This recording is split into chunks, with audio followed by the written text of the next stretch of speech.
when a visitor comes in, while we have their name, we don't know where they're going or what they might need, nor do we have any actual proof of their identification. And when they walk through these first 2 sets of doors, they can actually go in any direction and completely bypass the office.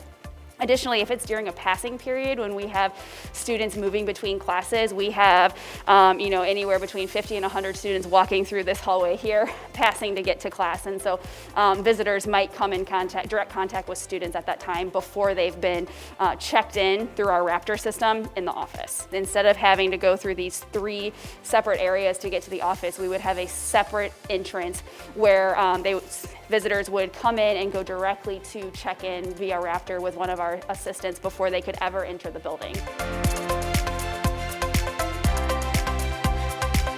So the parking lot is very dark, especially in the winter months when the sun sets so early. Having just a few lights on the exterior rim of the parking lot, it is very difficult to be able to see what's going on in the parking lot when we have after-school events. Oftentimes when we have events such as our Veterans Day concert, we engage with a company to rent a light so that we can ensure that we have adequate lighting on the parking lot to allow our visitors to safely enter and exit our campus. Many of our staff come in, starting at even 6 o'clock in the morning when it is completely dark, and they often park in the back where we have our keyless entry, where we have even less lighting. And so being able to put in additional lights in the parking lot will help for the safety, not only of our students, but of our staff and visitors.